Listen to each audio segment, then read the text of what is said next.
Welcome back, welcome back, welcome back, guys. And I hope you guys are still feeling amazing and still doing good out there on this very cold Thursday. Now, we just had some TBT vibes, no tubatso moloi, and wanna know.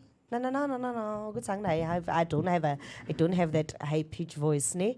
But I don't want to lie. Like, you definitely need to experience Utubati on stage. Especially, you'll understand why me and Musi are feeling like this. If you see him on stage and you read the energy that is there, especially during his performance. I don't know, but I also didn't take like the first time when he started, because when he first started, he started singing with his native language, which is basically Sesotho, and that one was basically it felt like going back into ancient times. It felt like a time travel transportation happening because of how he made it and how he made the sounds. And then while he was making the sounds, Umen Kila, the owner of SMJ, Sawana Music Jam, he was also like recording some of that. And then they ended up becoming like a track list. That guy made his own beats while on stage performing live. And then the beats and it. Eh?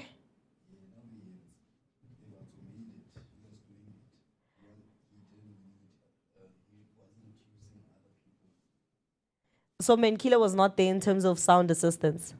No, man. Tubati was creating all of those things on stage. Yeah, himself. I saw that, but I'm just saying that in terms of, remember that when he created the sounds, No, body. it was Let all me Tubati. finish. Let me I finish. get what you're saying. Yeah, what I'm saying is that he basically created the sound because in the end, all of those sounds mashed up to like make a song.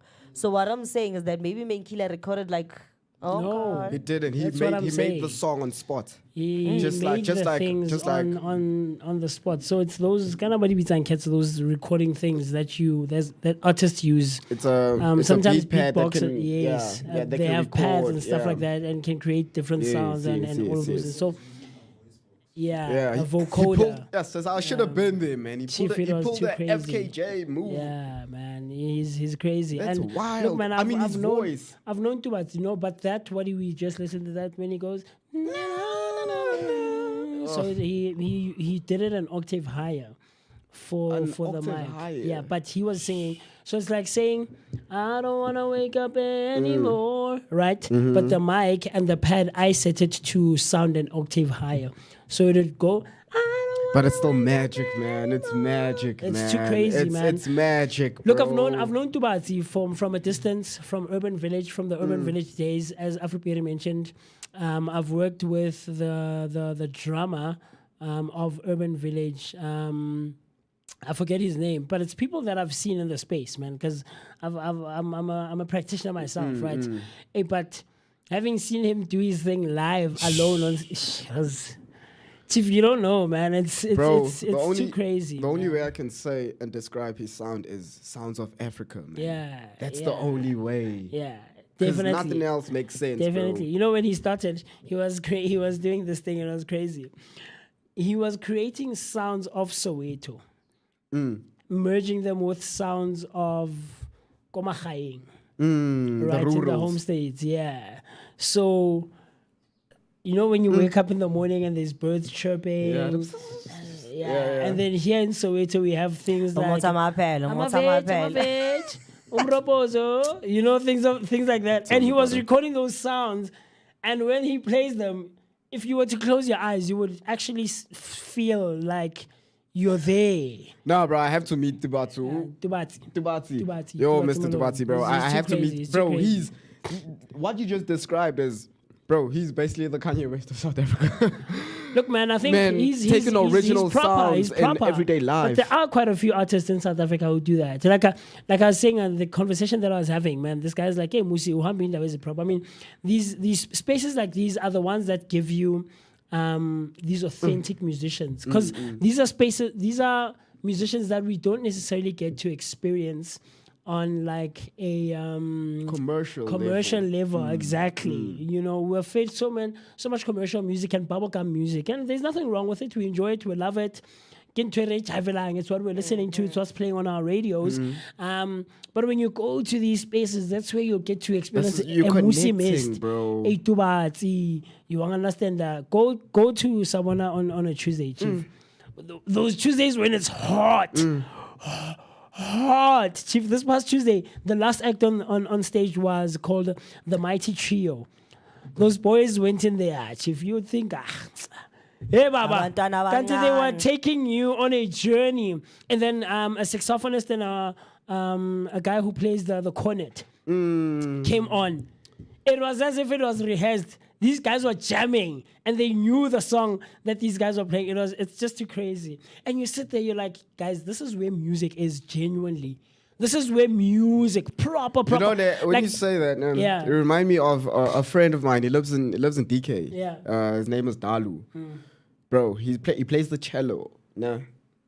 So this one day we're chilling outside. He's like, nah, bro, let's make music. Let's make music from scratch. Because when I'm by his place, chilling with him, we'd make music using devices like your piano on the computer. But that day he's like, nah, bro, let's actually create this from scratch. Yeah. I'm like, cool, let's go in. Because the cello, I'm quite familiar with the cello myself. Yeah, I remember you said you play. My dog. Yeah. The way he played, though, it was almost as if the music gods were holding his fingers, his hands, and moving him, bro. The sound he was making, bro. I was The like, spirit what? does, bro. Because I play, but I don't sound like that. Yeah. I think it's a thing of I play from, I learned it. He is it. You get the difference? I see. Yeah, there's a difference. Oh, bro. Because some people can learn how to be an actor, but you're not always born as You an get actor. me. You get me. So it's the same feeling with Dubatsi. Dubatsi. I mean, Hector TK coming through on our Facebook comment section saying, Musi, I know he likes singing. When he sings, he's complete and fire in his eyes. So this is actually very funny what he's mentioning. So the people in my neighborhood know that, most of them, I'd like to think, know that I'm a singer and I'm in the arts and stuff like that. So I'll randomly just start singing as I'm walking. So maybe I'm walking from my house to the shop, or from the shop to my house, or from my house to TK's house, and we're just hanging out, and I'll randomly just sing. Randomly. And it's nothing too hectic, but I think maybe I don't see myself and recognize. You just do it. I'm just going and I'm just I walking. get I'm you just, totally. You know, and I'm singing about whatever. It could be a random song, a very random song. Masango, Volega, things like that. Very, very random songs that just, those songs that pop in your mind and you just start singing it from wherever. You don't know where it stemmed from. And this one day, we were hanging out as the gents and some of the ladies we hang out with, Koka Simol, and this one lady was like, guys, have you actually heard when Musi's singing? When he is walking up the street and he sings, and he'll pass us, he'll greet, and he'll continue singing. Oh, Chief, and now I'm curious. I want to find out what happens when that is happening, or when you guys are experiencing that. It's like, hey, guys, Chief, you don't understand. This guy goes into it. And I'm not cognizant of it. Yeah, I see myself that I'm singing, but for me it's like loose. It's not really like a performance where I'm on stage and I have to kill it. Yeah. So I think that's where maybe TK is taking it from. Jorge. Sometimes when I'm just chilling with my friends or the gents Koka, and I just start singing randomly, I'll just go into my own vibe, I'm in my own world. Vibing. And I'm just going. But for them, it's like, yo, Chief, hey, what are you doing in front of our eyes? That's that tunnel vision. Yeah. That's that tunnel vision. Yeah. Once you lock in, you in, bro. You are, okay, you're aware you're walking, but you're just gone, bro. Yeah. You're just gone. It's the same, like, with me, lyrics also. Like, hip-hop music. Hip-hop music, yeah. So with lyrics, would be just chatting as we're chatting now, and then I hear something that's sparks something. Yeah. But with me, I just don't, I see. Yeah. But I jot it down quickly. I'm like, okay, even if it's like one line, two-liner, just write it down. I'm like, hey, and then go back to it. What was I thinking was I feeling here? or going through when I wrote that down? How do I continue this feeling? Type thing. So I Elaborate get you totally. on it. I totally man, get you. Cool stuff, very cool stuff, man. Hey man, because there's nothing more amazing like a song that takes you to greater heights. How wild is this three musicians talking about music. What time is it? As early as possible, as early as 9 o'clock in the morning. in But the that's morning. what do you expect? man, I mean, what do you it's- expect? So yeah. like music hits, my bro. Hey, So bruh. obviously we're going to talk about Hey, music. man. But yeah, man. Yeah, man. But in the spirit of a Thursday morning, you know, every Thursday we try to bring you relevant people who are doing great and amazing stuff in and around our communities. And this morning is no exception whatsoever. Like Afroperi mentioned earlier, we're going to be in conversation with Umkhulu Amir. And it promises to be a very interesting, thought-provoking, and hopefully it'll, you know, shift your mindset in a very energetic and positive way. I can't wait. I Where can't you wait for can, that. you know, see things from a different perspectives. And we try to bring you people who will bring us closer to, you know, our alignment. Because on a Thursday morning, it's very important to try and, you know, get in alignment with the spirits and all great energies. So I can't wait for that one. Yo, Afroperi? bro.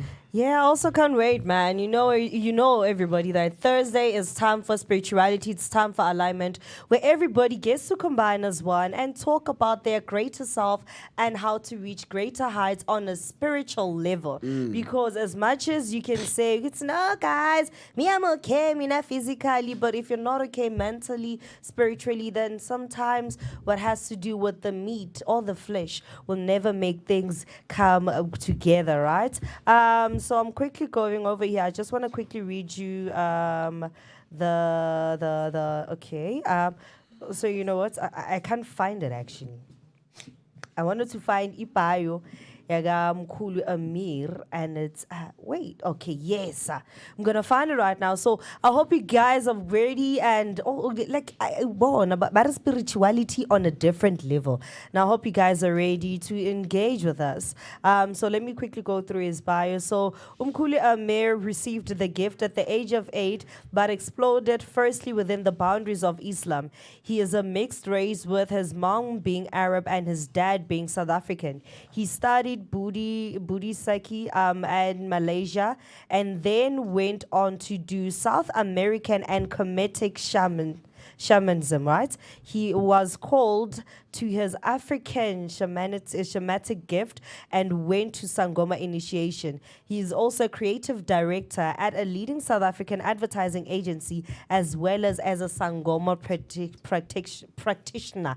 Hey, like today words are not just don't want to come out. Practitioner. He combines his learning over the years through his healing practices. Now we have a man who has so many things that he has done, especially within the spiritual realm itself, which is basically he has explored the world of Islam, has explored the teachings and the learnings of the Kemetic ways, and of course not forgetting the South American traditions. Now it is bound to be that's one individual I can't wait to hear him speak about the spiritual stuff, man, because he gives me a Sadhana Guru vibe, you know. A Sadhana Guru vibe. Do you know? Oh, sorry, guys. Sadhana Guru. Sadhana Guru. Sadhana Guru. Yeah. Okay. Yeah, Sadhana Guru is a shaman also as well, Okay. an Indian shaman. Okay. Yes. I mean, I see a guru, Yes, but yes. Sadhana. Yeah, that's his name. Yeah. Oh, Guru Sadhana.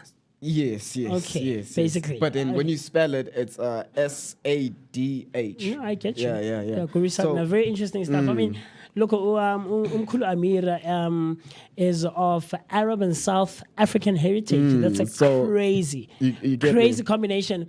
And it says that he was trained in Islamic, Kemetic, and South American traditions.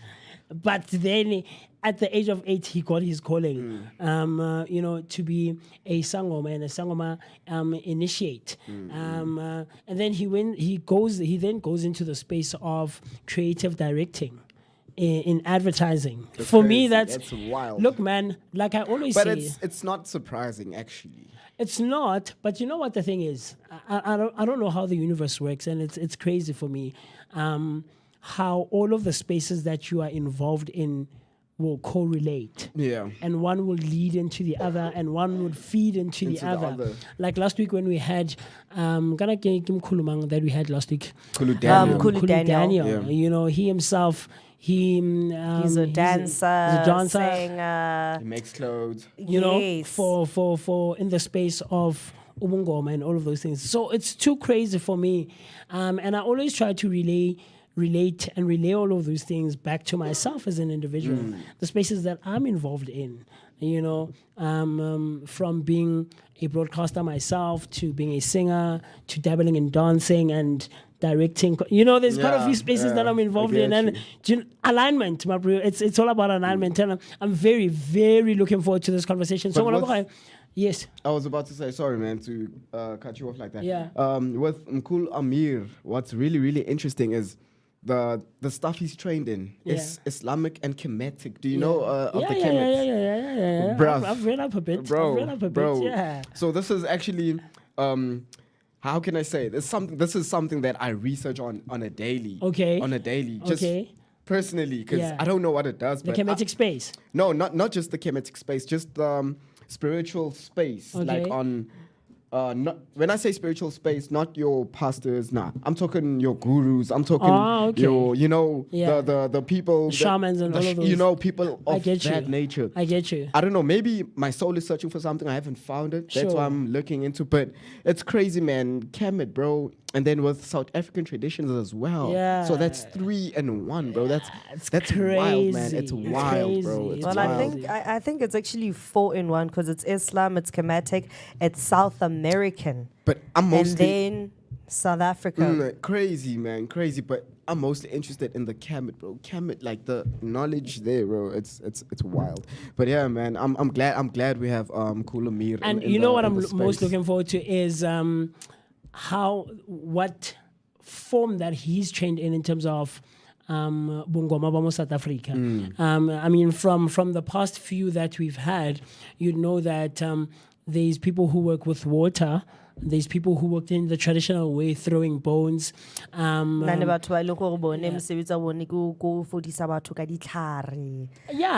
you know, there's very various ones. So I'm very interested to find out, because with what you're saying, to find out what he's trained in, what he specializes in when it comes to Bungoma South Africa, but tying it into the spaces.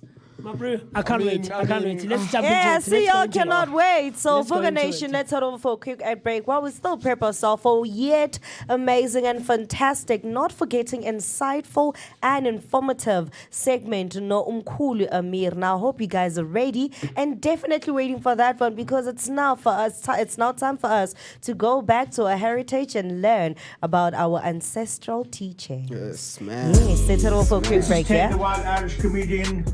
You're watching Vooka Breakfast Show. Tune in every morning, Monday to Friday.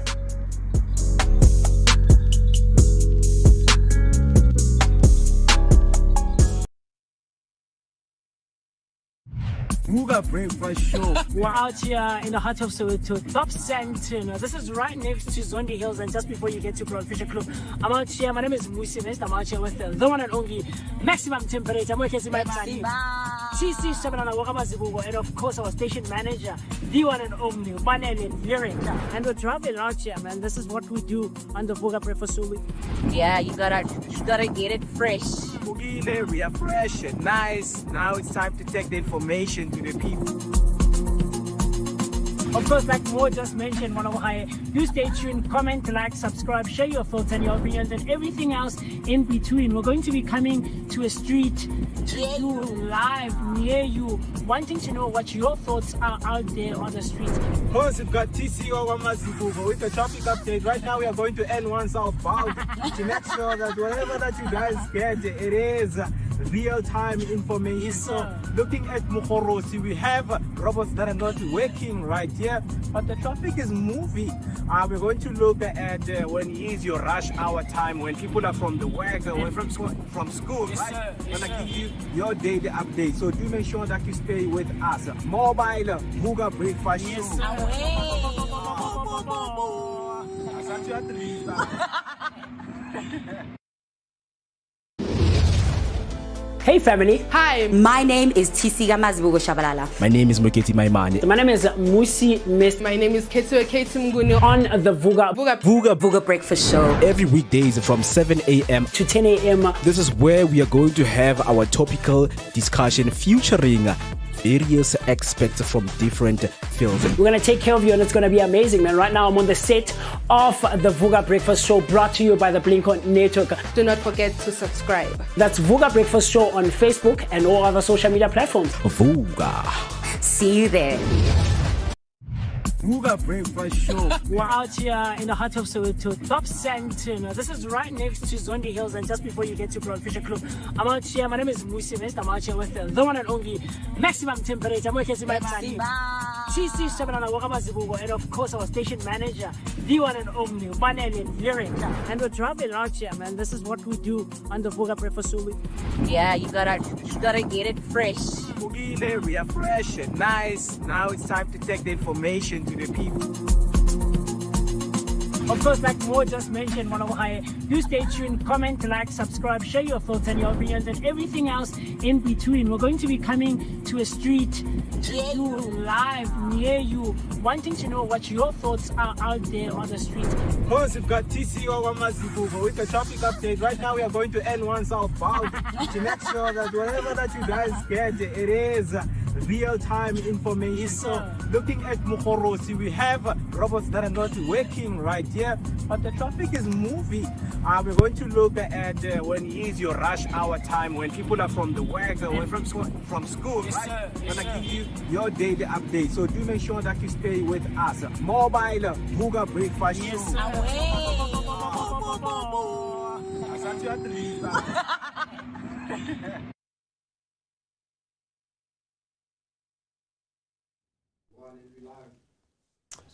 Very great and amazing stuff that we do right here on the Vooka Breakfast Show, brought to you by the Blink-On Network. Always spending some time with me, the one and only MOOCEE Mist. My name is Musi Mist. And like I said a bit earlier on, I'm excited and I'm, very happy to be both in your presence and in your company.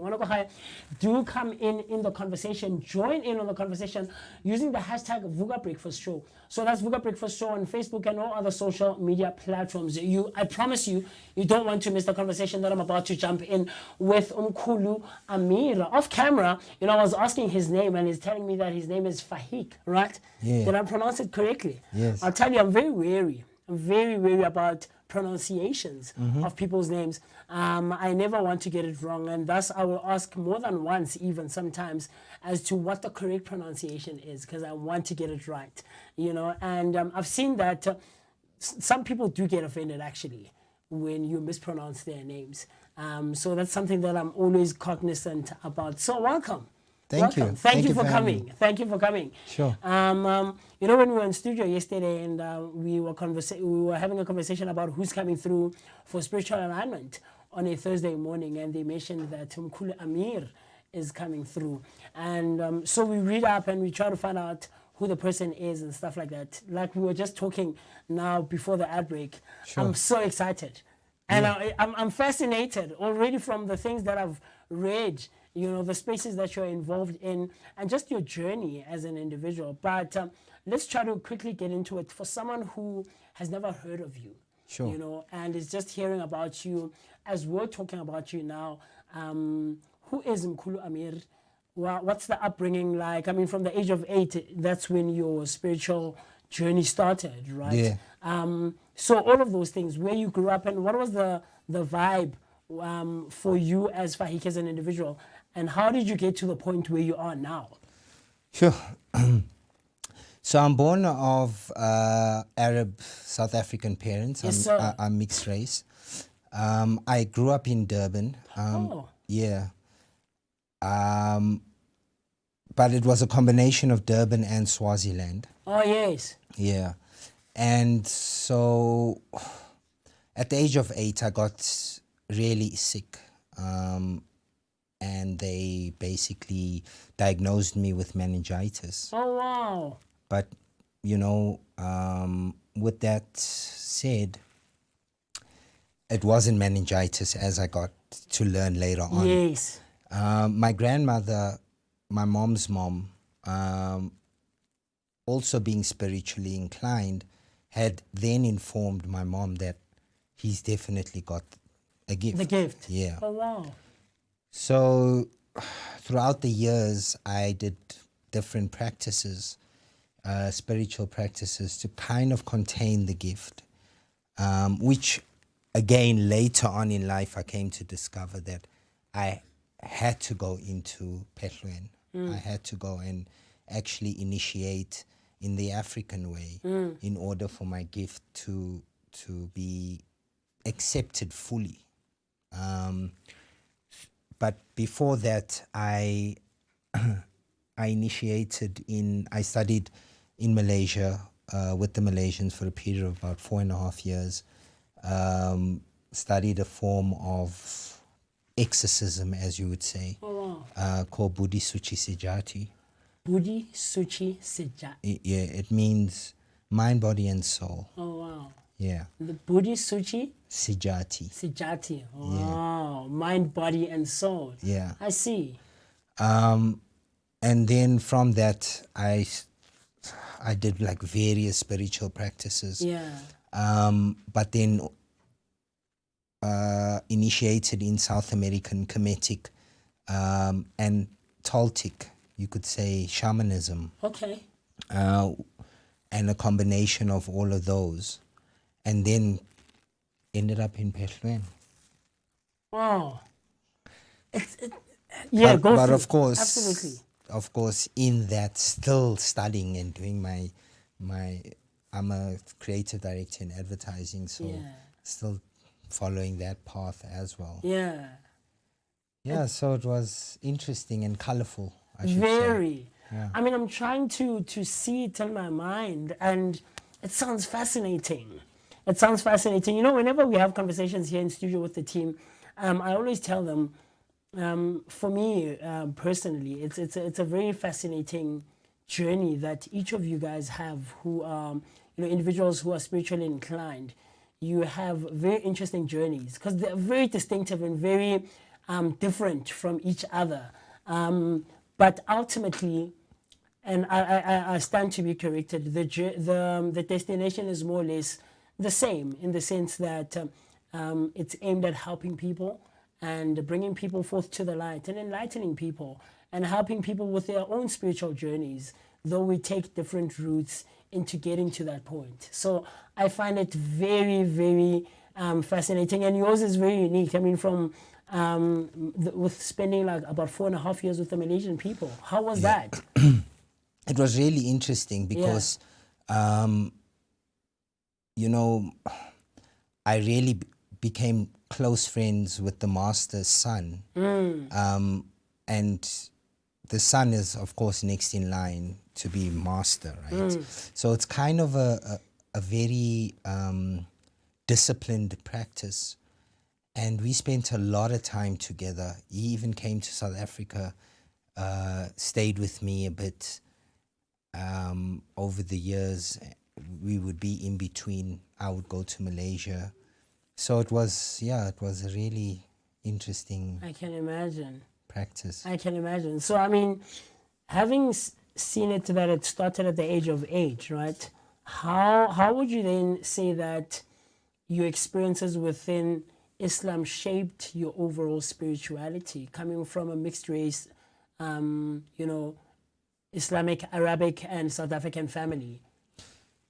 I think that, I often ask myself that question. Yeah. Because when you start becoming more spiritually inclined, there's a saying that goes, what's the difference between religion and spirituality? Oh, yes. Right? Yes. And it goes by saying that religion teaches you about hell, spirituality is for those who have already been to hell.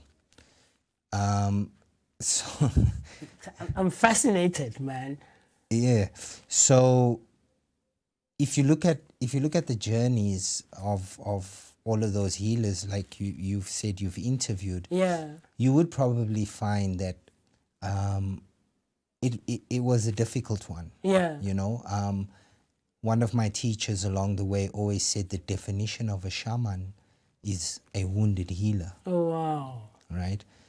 And of course, it's through us healing those wounds that shapes that experience to have that empathy and understanding when you're dealing with the people that you're healing, right? Yeah. Look, I mean, you know, when you say that, the question often comes up as to what is the difference between tradition and religion. It sparks something in my mind, especially when you mentioned that one of your teachers has said that the definition of a shaman is a wounded healer. Do you think that your own personal journey often comes into play when you're in a session with maybe a patient, or you have Itwasa who is studying under you? Do you feel like your own personal journey and experiences that you've gone through to get to where you are come in and you can't exclude them? Or can you be in a position where you can utterly and absolutely be objective and say, I'll put my own things aside and I'll just concentrate on this person objectively, so and try to help them or curate a session that will help them, that will be suited for them individually, specifically even? So it's a combination of two things, right? Okay. So the first thing is that what we have to understand is that you are everything, everybody, past, present, future, now, Yeah. right? Yeah. So the separation happens by how much you've dealt with yourself, Oh, wow. right? Because I often say that your interpretation of a message from your lozi or from spirit is going to be acted out in a way that you interpreted your symbolic language. So depending, it's vital that you work on your issues and on yourself, right? That said, though, I mean, I've made huge mistakes. I'm human. I mean, continue to make Yeah. them, right? Yeah. When you're healing the patient, though, it is important to understand, well, it's important for me to understand, maybe other people have different styles, right? That in that session, it's not that I'm healing the patient, it's a mutual energy exchange. Because what that person is dealing with, there will always be an aspect of self that I also need to be dealing Yes. with. So we mirror each other. It's not about I'm the healer, oh, I'm healing you. Yeah. Well, for me, it's not. Yeah. Look, I mean, I'm trying to see you or envision you when you're in that space. And when you say that it's an energy exchange, is it a thing where when you're communicating with your own guides, right, in that space, and the guides of the patient are also present there, do you feel like when you're communicating with your own guides and trying to figure out a curated session that will help this person, you're also going through your own thing in the same moment? 100%. 100%. 100%. But how then? How do you distinguish? Because I feel like it would be overwhelming for one, to try and listen and relay these messages that you're getting from this person. But there's also communication on your own side, individually for yourself now, and you need to, because you energetically need to meet each other at some point of understanding, I right? see. So, for example, let's just say you get a patient that comes to you, and this is just an example. Sure. And the patient says, Mkhulu, I've murdered somebody. Yes. Right? I've never murdered anybody. Now, how are we meeting each other at a level of understanding? You get what I mean? I see you. So that level of understanding goes deeper than just the physical act of murder. How many times have I spoken behind somebody's back? Sure. That's murder. So now it's How many times have I, without them knowing? That's murder. I see. You see, it's how you look at it on an energetic level, not the box that we create and call something. So it supposes the physical aspect of it. Yes. And now it's just on the figurative, I guess, for lack of a better word. Yeah. Very interesting. So now how do you harmonize Kemetic teachings and spirituality in your day-to-day spiritual practices that you go on about?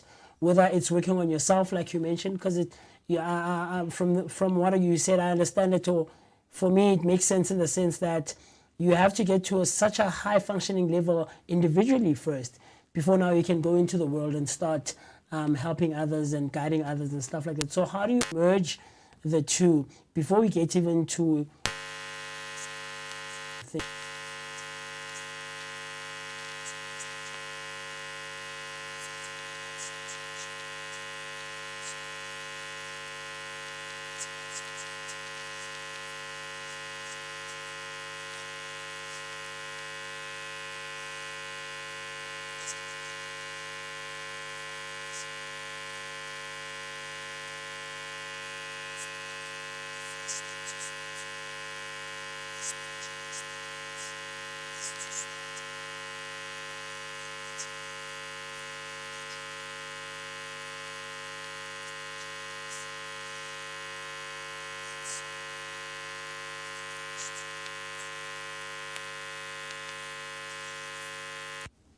you take what works for you and you subtract basically what doesn't, yeah, you know? yeah, I mean, that's what separates us from blind faith, yeah, you know, yeah. ultimately. I love it, man. I love it. I wish I could see you just talking about your practices. I think it would be very fascinating for me. But you know, your journey spans from Arab to African and South American to Malaysian to South African traditions. How have these all of these philosophies helped you create a unified sense and of self, a unified sense of self, and the practices that you go on about as you go on your spiritual journey? So the thing is, you know, each practice, firstly, we have to understand that there is major commonalities, right, between the different forms of shamanism. Yeah. To such an extent that it becomes actually amazing to think that hundreds and hundreds and hundreds, if not thousands of years ago, people were able to somehow communicate with each other, because how did they know these certain, why is there so many commonalities? Yeah. Right? And so firstly that we need to understand that there is like major commonalities within all of them, right? And it's the same concept as any form of spirituality or even religion. It's about what works for you, right? But it takes time to reach a point of understanding of, okay, this works, this doesn't work. Yeah. It's like learning your boundaries, you know.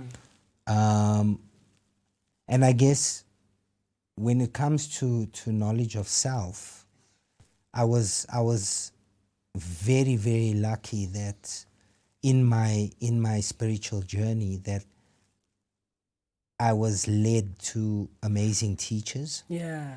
And my teachers all had the same philosophy of, in order to strengthen your connection with spirit, you have to understand yourself, right?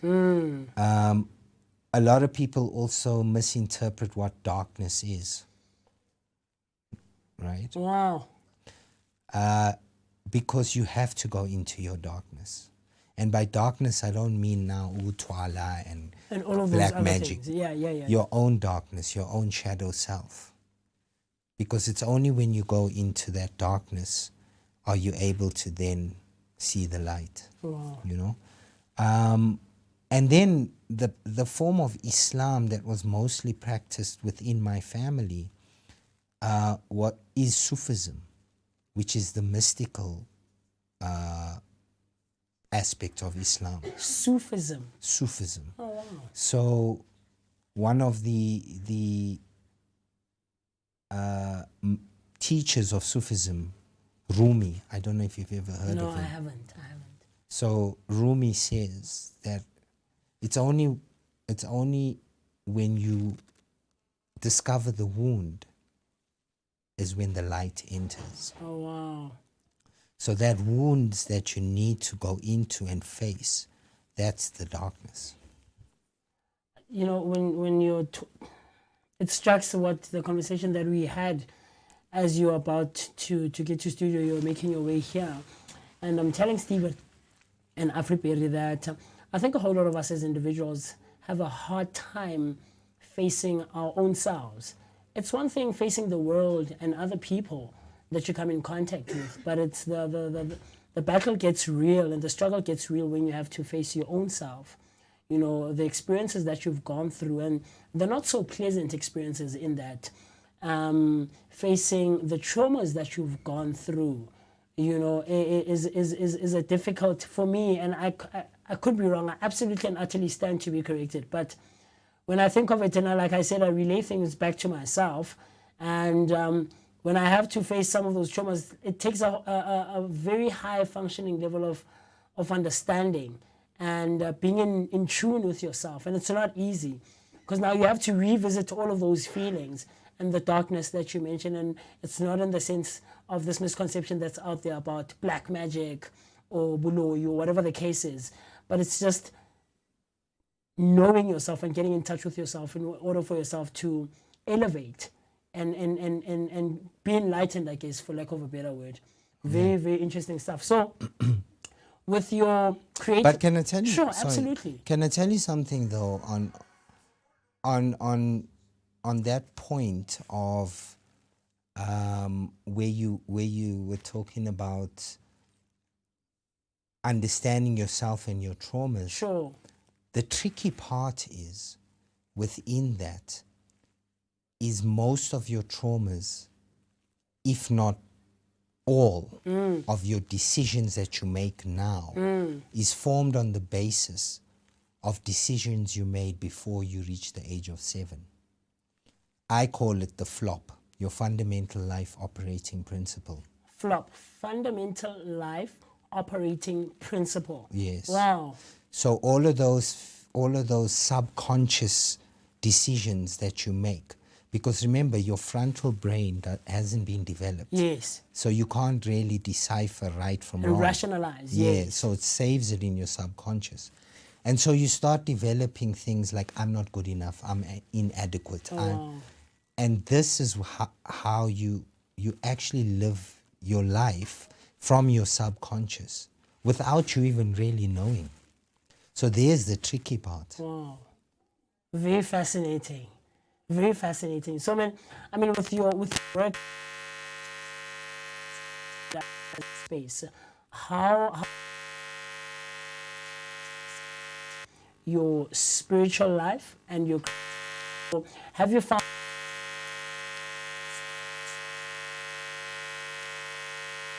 in interesting ways, or is it a thing where you are absolutely able to separate the two and say, look, I'm living my spiritual side on the side, and I'm gonna now just in my work, in my professional corporate work, do work. You see me shift. I mean, that has been very difficult. It has been a difficult one in terms of kind of. So there's pros and cons, right? Yeah. Let me start with the pros first. The pros being, and the major pro is that I'm really grateful that I'm placed in an industry that requires a lot of thinking. Oh wow. And requires a lot of psychology, right? If I'm going to sell somebody something, I have to understand the psyche of a human being.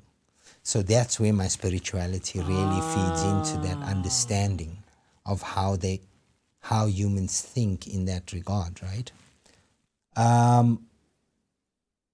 The major con, I would say, is that you constantly have this battle within yourself. Yeah. Right? especially when you're selling when I'm selling certain products that go against against my values. Oh wow. You know? Yeah. But yeah, it's difficult to strike and find the middle ground. So I mean, I love how you just mentioned when you say that sometimes it goes against your own values and maybe belief systems and moralities and stuff like that. As someone who is constantly and continuously having your guides in and around you, right, and relaying these messages, and I could be wrong, but I'm assuming from the conversations we've had with some spiritually inclined people here on the show, the messages can come at any time. I don't think maybe, and you'll correct me now, it's there's an on and off button where you can say, I don't want to hear, I'll listen a bit later on, I'm still at work. Or how do you navigate that before we get to a point of saying, what if your guides are very adamant about saying, look, Amir, we don't want this. Yes, we get this is your job, but this goes against what we want for you and what we want you to go in or put out into the world. How do you go about that? So, when I initiated in Kemetic shamanism, my teacher, Mama Ange, great teacher, a great spiritual woman, always taught us and actually took us through a process of actually setting boundaries. Yes, there is no on and off button. Yes. However, you can communicate in the moment and of course it takes practice, and I'm just giving you I'm summarizing it. Sure. You can say, not now. You know where is our space to work. Yeah. The problem comes in with the person receiving the messages. So when you receive the messages and then you start now telling people stuff in the office, and so there's no boundaries as to when we're working and when we're not working, right? And of course, every morning before work, I speak to them and I tell them, this is where we're going, this is what I'm doing today, this is how, you know. It's not just willy-nilly. Yeah. Yeah. Because I mean, I have come across people who do that, or who tend to do that on a whim. You know, start wanting to pull people to the side, and you want to tell. And how people, do you feel about that? Me, I'll tell you, when I've experienced someone who has come to me and is like, hey, Musi, can we have like a second on the side? I don't really gravitate and resonate with it, because I feel that it's a very personal thing, and I don't think guides necessarily propagate such behavior, or they condone such behavior. Because like you say, man, when sometimes it's very traumatic things that you guys would relay to patients or to individuals, and it could be, for me, it's around the 5 W's and an H: the what, where, when, who, why, and the how. Do you get what I'm trying to say? So if we're at the office or we're at the studio like this, and you want to pull me aside and tell me that it could be very important and vital information, I don't dispute that, but there is a right time and a place for that. And I would then think and say, Mkhulu Amir, please let's make an appointment where I can come to you or you can come to me, and we can have a proper sit down, and we can invite the spirits to come in and relay all of the things that they want to relay. You know? Or the other thing, but that's just me. What you could have on the other side is that someone is not interested in that kind of thing or that space. Someone who has, I'd say, an obscured maybe way of thinking and reasoning and perspective when it comes to things of badimu and spirits and guides, and will say, hey, I'm church, I'm this, I'm that. We don't believe in this. Do you get what I'm trying to say? So I think maybe it's also about understanding, like you're mentioning, the psyche of people and the spaces that we're involved in. I could be wrong, But that's just how it makes sense in my mind. You know, it's like, Chief, you can't be now telling every Tom, Dick, and Harry their problems. Yeah. Yeah, I don't know. What do you think? So, firstly, you don't have enough energy to heal the world, right? Yeah. So, that's the first thing. The second thing is, I'm a firm believer in MYOB, mind your own business, right? And then, you know, you spoke about the 5 W's, the Yeah. what way. Now you're speaking advertising speak, right? Yeah. A lot of people don't start with the why. The why is where you need to start. So you coming up to me telling me this why. Ah. Oh wow! I've never thought of that like that. You get me? The why. The Because for why. me, what stands out is the H. For me, is the how in more than most cases. The why. You always start with the why. If you look at all great advertising campaigns, Yes, sir. See, now I'm going into advertising. If you look at all great advertising campaigns, if you take brands like Nike and Apple, right? Yeah. They always start with the why Yeah. before they tell you that they have a computer. So why are we putting this out into the world? Why? Why are you telling me this? Yeah, yeah. So when you've seen maybe other practitioners in the space Doing that, trying to doing do that to me? and no, not to you specifically, because I'm sure maybe they pick up that, you know. Most of the time, I feel like they're trying to hustle a client, you know? Oh, That's that's just how you. That's see my it. why. Yeah. Maybe. Because I could be wrong. I feel like maybe when I'm spiritually inclined and I'm in the space with you, I can sense it initially. Yeah. I don't know how is it a thing where we can see each other, not in the physical, but we can see each other on another plane. Okay, I see you. You're in the space. I'm in the space. Yeah, it even happens at the rivers, man. You know, you get these guys that hustle, and then you come to the river with a client, and Yeah. then they come and tell your client, they want to tell your client better than you to try and snooker you out of a Yeah. client. You know, it's one of those. Yeah. Yeah, because I don't, there is, it just gives, I believe it gives Ubongoma a bad name when you do that.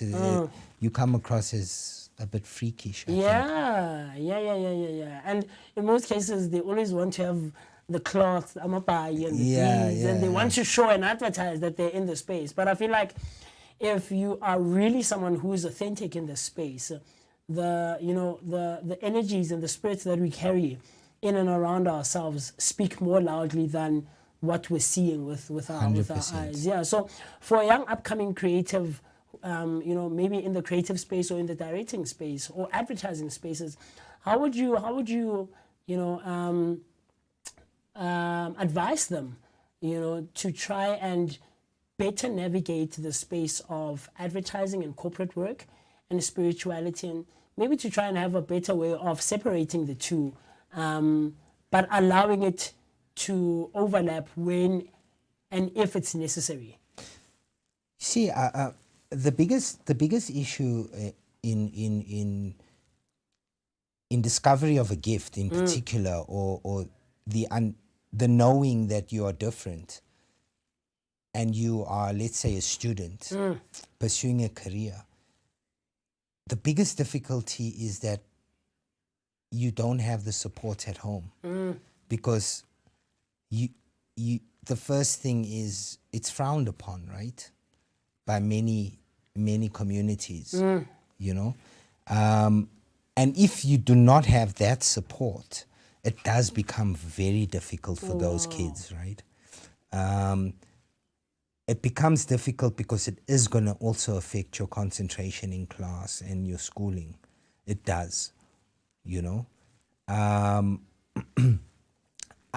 I was asked this question previously on another podcast, and I said the best thing to do is open up that conversation with your parents. Don't keep quiet, because your parents are only going to see that you're failing at school or in your studies Yeah. or in your career. Yeah. They're not going to understand what it is that you're feeling. And you got to try to not do it emotionally. You got to try to help them to understand. And if that doesn't work, try to research a healer that has a rational mind and understanding that you believe can meet your parents on their level of understanding. You know, I don't think it really works if you get somebody from the township to speak to a parent in Santon who thinks that they just, you know what I'm saying? Yeah. So you got to try Our to. perspectives are going to be very off. Yeah. Yeah. So that's one.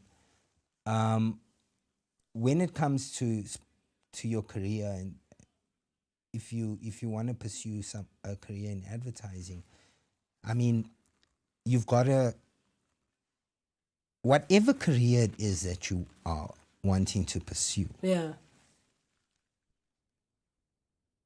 be the best. Be the best. Excel at it. Yeah. Yeah. You know? Yeah. And even if you're not the best and you are doing your best, you're never going to be hard on yourself because Yeah. you feel fulfilled that I did my best. Oh, wow. Right? Yeah. And then balancing it with the spirituality, learn to set those boundaries.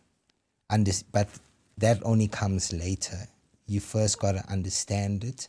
You first got to make sure that your home and your household understands it. And then you've got to pursue that path of your spiritual gift with the correct advice. So it's research, you know? No, don't just find the first person and believe what Go they with say and them, you go with yeah, it. Yeah. Just research it, understand it. It's always good to sit in the discomfort, to understand it, absorb your discomfort. Wow. Don't try to run away from I it. love that. It's always good to sit in your discomfort so that you can allow it and understand it and get in tune with it. I love that, man. So look, man, even in around the conversation or the space of spirituality and having guides and all of those things, there's quite a few misconceptions and misinformation and miseducation, especially I've found just in general in society amongst individuals. And I'm assuming there's quite a lot that have come up even for you now, for an individual who is trained in Kemetic and South American practices. Yeah. Also coming from, you know, a South African Arab background with Islam backgrounds. What are some of those that you have come across, you've seen, just in those spaces, and then in the space of Ubungoma as a Sangoma and someone who's healing and helping people? And how do you navigate trying to break them and go and overcome them, essentially? So in a nutshell, basically what you're asking me is, firstly, how did I become a Sangoma? I mean, you... Because within that, I will Yes, that debunk a lot of space. the Yeah, misconceptions. yeah. Sorry. No worries. So, you know, the thing is, there's two aspects to it that I always explain to people, Okay. right? So I can explain a historical aspect because people always look at it at face value. You're a white guy. Sure. How did you get the gift? Because, I mean, I think Bungoma is largely associated with the Black South African community more than anything else. Yes. Yeah. So, what we need to understand first and foremost is, when it comes to me in particular, I'm starting with the historical Sure, context. absolutely. Over the centuries, the African continent and Arabs have never. It is almost impossible to separate the two, right? Because quite honestly, the Arabs are a tribe of the continent, Sure, right? absolutely. What you also got to understand about Arab is that Arab is the linguistic name that has been given across the board. It's not the tribes within. Within the Arabic Yes. community. Yes. Oh, wow. So you get different tribes from the different countries. And that is actually what they are. Oh. They're not Arab. They speak Arabic. And the dialects of the Arabic are so They different. differ from one another. Yeah. Like I would speak Misr, which is Misr is the Arabic name for Egypt. So I would speak Egyptian Arabic, right? Which is the most neutral one. So people can revert back to it, right? Yeah. But then you've got so many different dialects. I mean, a lot of the dialects when they're speaking, I don't even understand. I can Pick up a few words. I can understand the words, Sure. but in the context, yeah. it doesn't make sense from Yeah. my understanding. Yeah. Because they use it probably in a different way. Yes, Sure. totally different. Yeah. It's not even, I cannot understand it different. Yeah. So, and then when it comes to the southern tip of Africa, Sure. in particular Mozambique. By the way, you know Mozambique is named after it is an Islamic name, right? Really? Muhammad Mokambika, Mozambique. Relearn. Just so people know, right? Wow.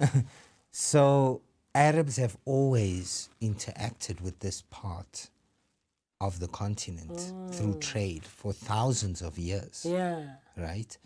I mean, in Tanzania, Zanzibar was an Omani sultanate. It was controlled by Oman. And the history goes on and on and on. So for me to have received the gift within my bloodline is highly possible. It's more possible than impossible. Wow. So do you feel like maybe, like you mentioned, that at face value, people see the color of the skin, right? And the knowledge and the information that we've been given, and perhaps it could be propaganda-fueled information. Yeah. Or maybe, because what I always tell people in conversations, just in the different spaces and the circles that I run in, is that just because something has been happening for a long time means not that it's the right thing. Yeah. Do you get what I'm trying to say? A perfect example is, and it's something that I always question, right? Sure. So when you look at the Afrikaners, when they first came on the ships, men only, who were they? Who were the women? Who were the wives? Yeah. Yeah, actually, now that I think about it, yeah. That's an African-bred white man. Sure. You know, as much as we want to deny it. Yeah. You know? So if they receive the gift, why you... And that's only historical, right? Yeah. When you look at it from a spiritual perspective, firstly, everybody has ancestors. That's why you're here, right? Besides that, when your ancestor wants to connect, what makes you sick? What actually makes you sick is that it's a level of energetic vibration that you need to try to reach. And physically, you're not understanding that energetic vibration. You haven't trained to understand it. The bloating of the stomach, the tingling in the back, all of these symptoms are what? It's energy. Right? That's why we burp. Yeah? So when the need arises for you to reach that energetic vibration, Spirit doesn't care about the color of your skin or where you are in the world. You could have been in Hawaii and that vibration needed to happen.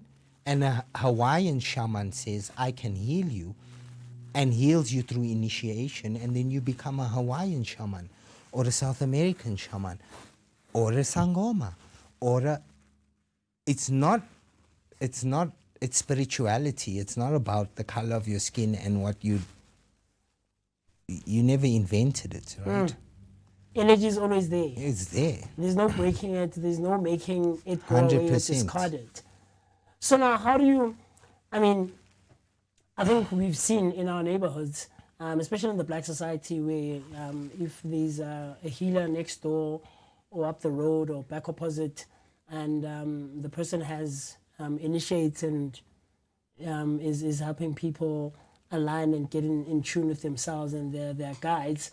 Did you also go through the traditional ones that we've seen or that we've heard of? Did I go through Pehluen? Yes, like Yes. Yeah. And was it a thing of people were like, this guy is lying, chief. There's no way only when he has guides because it's a black thing. Or I always tell, I mean, you do get that. Yeah. But I always tell people that if you ever get to experience Pehluen,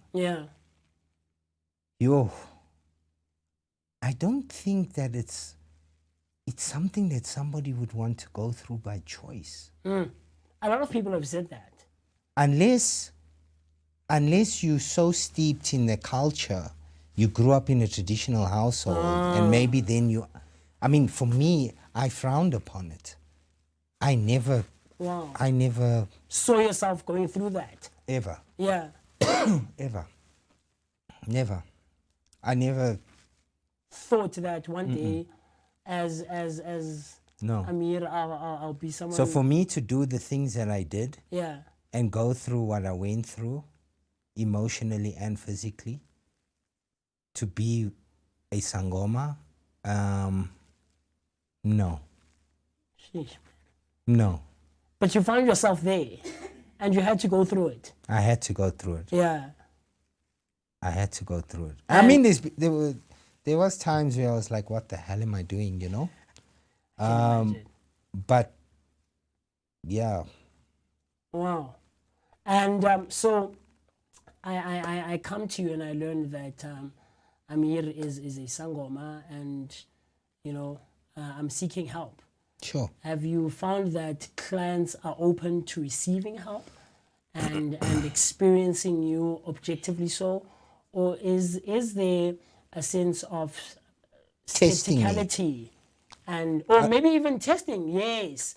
Or let me actually see if this person is sincere and genuine. A lot. Yeah. A lot. And how do you go about it? How do you navigate it? No, I like to be tested. Oh, wow. I love it. Yeah. Yeah, I like it. And the reactions of the people once they see, you know, like Mkulu Amir is genuine, is proper. A lot of them cry. Oh, wow. Yeah. I like it. Because I'm sure it's a very emotional moment when now you start actually spewing authentic stuff about themselves. Yeah. And things that they might perhaps not have wanted to, you know, reveal. Yeah. Yeah. Or even admit about themselves that you actually have. Because there's, you know, I don't know how you guys do it, but for me it's fascinating, but at the same time it's quite scary and freaky for me.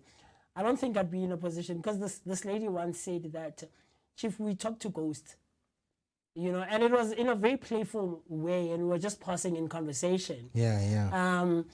But I relate because I watch a lot of TV and you know, a lot of movies and series and things of that sort. There's one called, I forget the name, but this lady is also inclined through ancestry, you know, and you know the depiction of that big tree.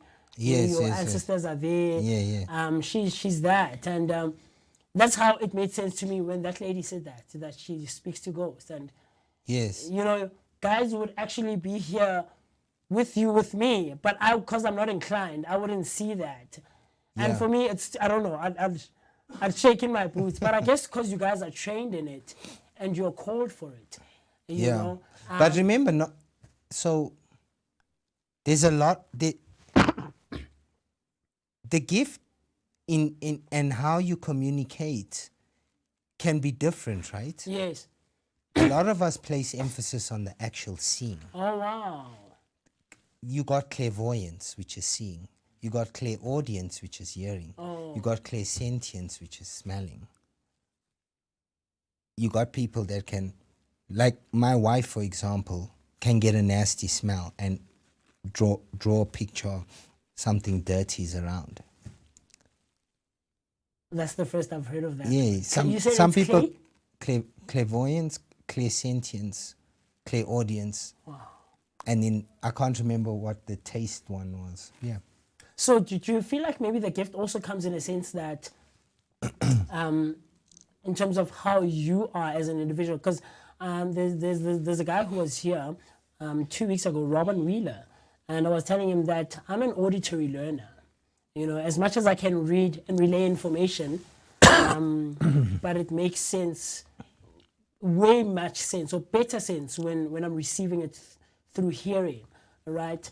And for me, it makes sense that I'm first and foremost a singer, a musician, and most of the spaces that I'm involved in, there's music or a sense of hearing that's involved. Even here, when I'm a conversationalist. True. So does it come in that sense? Does it align in those you things? know, I'm speaking from a point of ignorance. Maybe scientists out there would correct me. But my feeling is that because we're so centered around seeing, we've done a lot of research into sight. Yeah. So like the different frequencies that light has, and you know, that's why you got X-ray machines. And then I don't think that we've even touched the surface when it comes to the ability of sound. Oh, wow. Oh, very interesting. Very interesting. I really don't. And look, maybe a scientist out there can put it on the comments, but Yeah. that's just the way I feel, you know?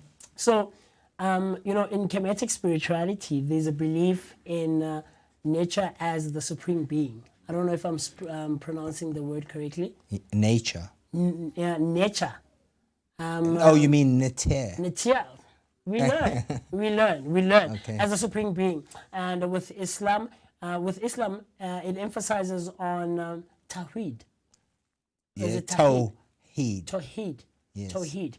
So, as the oneness of God, how do you then reconcile the concepts in terms of understanding the divine and making use of it in your own journey as a spiritually inclined individual? So the thing is, what we have to understand, and it's like it is said in Sufism. Rumi said that I studied and I seeked God and the understanding of God my entire life, only to discover that God lives within me. Oh, wow. Right? So that is the philosophy that I live by, is that I am God and God lives within every other being and creation. Right? And if you delve into the Neter and you really delve into Tawheed, it says the same thing. It's just that there might be a bit of noise and kind of different understandings around that. But the understanding that the Supreme Being is one that lives within us all is the commonality with everything. Right? I think the issue comes when you try to separate. Because when you try to separate and say that God is some being in the sky that sits on a throne that watches our everyday good and bad, I think that's where you start now taking a bit of a rocky road. Look, I don't have a problem if you want to take that rocky road. It's a road nonetheless, you know.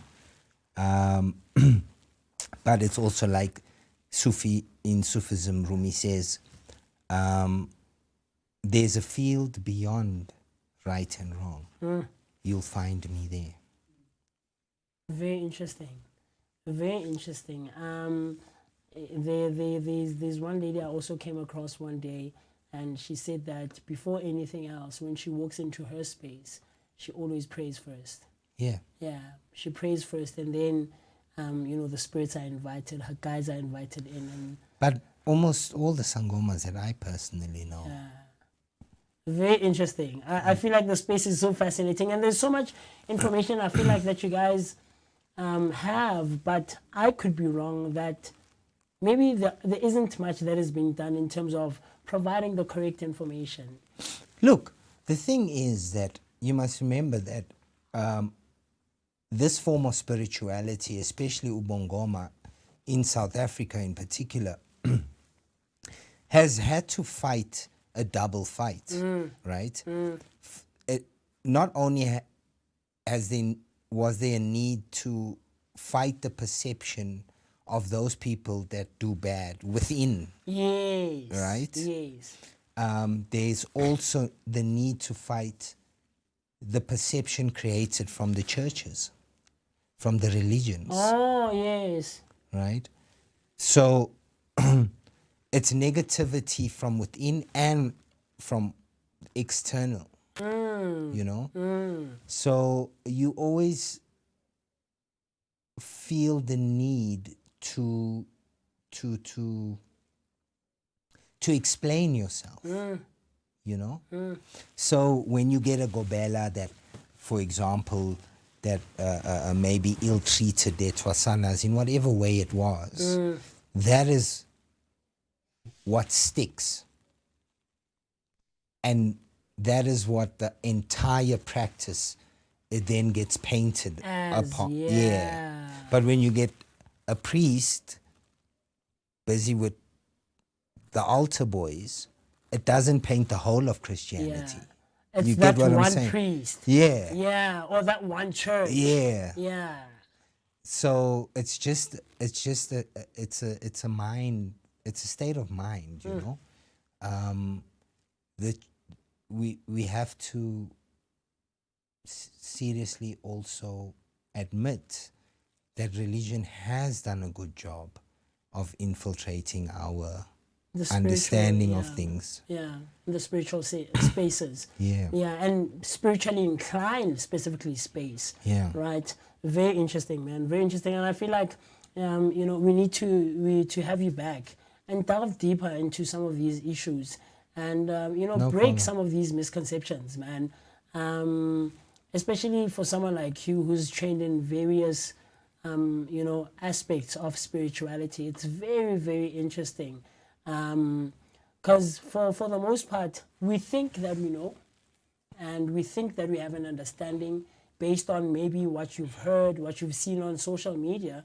Because I've seen over a couple of years now, there's a commercial sense that's also come into play in terms of commercializing ubungoma, bongaka, having matwasana, and it's cool. I mean, I'm not saying it's not authentic or anything, but it's like, or maybe I'm also being biased and being narrow-minded about it. But from my understanding growing up, it's a personal space that there's quite a few notes, or there's information that is not necessarily meant for the general public.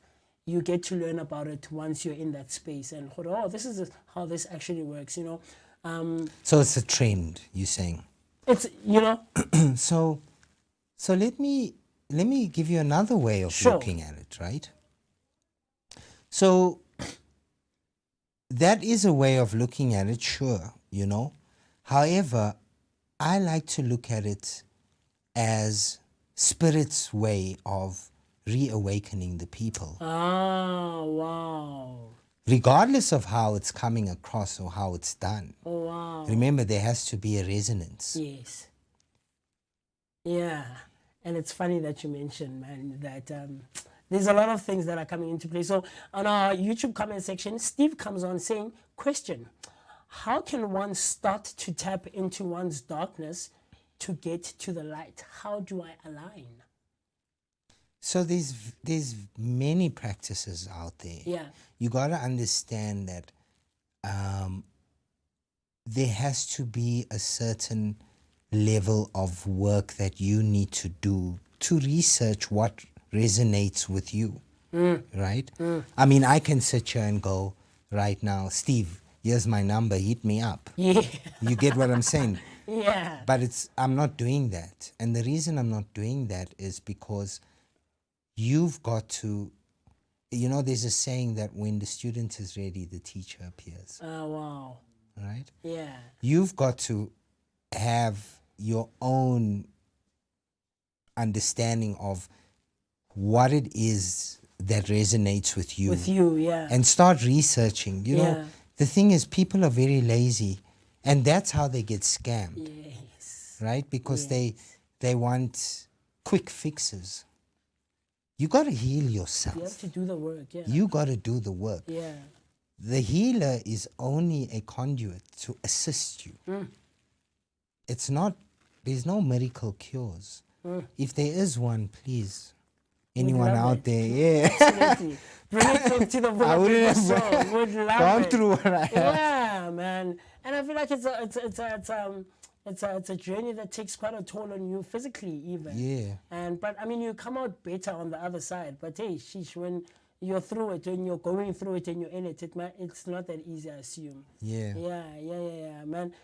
This is what we do right here on the Vooka Breakfast Show. So, just in closure, challenges that you've come across, in terms of integrating these two spiritual paths, so all the paths that you've gone through, how have they contributed to your own personal spiritual growth? So the thing is, there's a very tricky thing that happens. In the human experience, you will always go and reach different levels of needing to understand what it is you need to work on. Right? It's a lifelong Journey. construction. Yeah. Right? And then a lot of people would be like, okay, why even bother then? But it's not about total healing of that wound. It's about understanding it to a point that when you able to realize that you're acting in a particular way, you can bring yourself back quicker. When you don't know, you just roll with it, right? Shit just happens, and then it's either you live with that shit or you don't. Or there's no need for correction, and it just gets worse and worse and worse and worse and worse, and then you die, right? Whereas when you bring it back, you kind of get these small little realizations. You get these little wins, that gives you such an amount of satisfaction that, I mean, I can't explain it, But the human brain is super smart, and it's the biggest liar, right? Yeah. Lies to you like a cheap watch. The human brain will always look for an excuse to take the way of comfort, the way of ease. Yeah. Right? And that's where I step in when it comes to advertising, because that's where I play, right? Yes. Your tomorrow, a better Yeah, tomorrow, your yeah. ease, your comfort, your, and that's where it does go against the values, because I'm all about now, right? I'm all about today. Yeah. I'm all about just remaining in the now.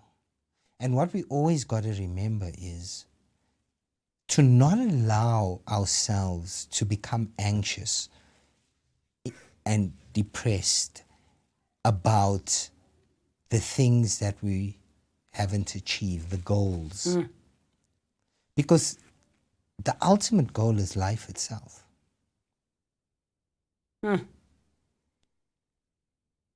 Because nothing else is certain. Nothing else. It's all a sales pitch or a story. Yeah, definitely. Sheesh, man. I could have a conversation with you the entire day. I find people like yourself very fascinating. Spiritually inclined people, I feel, have a slightly elevated understanding into... But remember, like I said, the theory is amazing. But I still find myself doing stupid things. Yeah. I still find myself getting into shit. I still, you know what I'm saying? Because you're human at the end of the day. Yeah. How I related to someone, I don't know who I was having a conversation with, is I think it was here in studio or someone, but I was telling them that because our station manager, he believes that all of us have some inclination on a certain level or to a certain extent. And I was like, okay, I mean, I could see how that's possible, but I feel and believe that there's a reason that not all of us are called in that way. Do you get what I'm trying to say? And I could be wrong, but if we were, then there wouldn't be so many people who are lost. Not just in the sense of not knowing who they are, but on a spiritual level, man, on an energy level, on a vibrating level. Thus you see, even in the church, people are making use of making people eat grass, making people swallow doom and stuff like that, because you're seeking for some sort of help and guidance, and you feel like the church might be a good place, or aligning yourself with people who are in the space of Ungoma is a good place. You know, there's different paths that people take, and it's all seeking guidance and help, and because we are lost essentially, and thus we have people who are inclined like you, who can tap into that space and into that realm and relay these messages from the other side in the hopes of helping. It's not possible for us to all be on the same energetic level. Yeah. But it's also, it's not for us to either look down or look up upon whoever's on a different energetic level. It's okay. Where you are is okay. You know, that's vibrate there. Yeah. Because that is the lesson you're learning right now. You know? And even us, that we believe we're vibrating in a different frequency as sangomas or healers, we got lessons to learn still. I mean, what's the point? Yeah. Life will be boring, right? Yeah, if we said, I know, I've achieved, I'm there. Yeah. So even upon having been trained, you're still learning and I learn every receiving day. new information and Every knowledge. day. Yeah, I love that. I love that. I wouldn't end it. But Monagokhai, I promise you, we're gonna try and have Mkhulu Amir come back and hang out and spend some time with us, and maybe dive into some of the conversations that we didn't have as to what is the Kemetic space, and what is the training that he received in the Islamic spaces from even South America, because we all have different inclinations like we just mentioned, and it's a conversation that is never ending, that can always be ongoing, and where you and I can hopefully get a bit of more information and enlightenment ultimately. But all of this will happen right here, and it happens exclusively right here on the Vooka Breakfast Show, brought to you by the Blinko Network on a Thursday morning specifically, and always hanging out with us right here on a Thursday morning, where we try to align ourselves with great energies and the correct spirits that will build us and help us grow in a very positive way. But with that being said, let you and I see each other tomorrow morning bright and early on a Friday morning, man. Friday mode, what is a great outfit for you to wear when it's winter like this and it's cold on a Friday morning? And ultimately, what are some of the spaces that you will be taking part in over the weekend? But with that being said, let's meet bright and early tomorrow between the hours of 7 and 10. Hang out with me, the one and only MOOC Mist, and I can't wait to be with you, where we can have a great energy exchange. With that being said, enjoy the rest of your day. Cool stuff.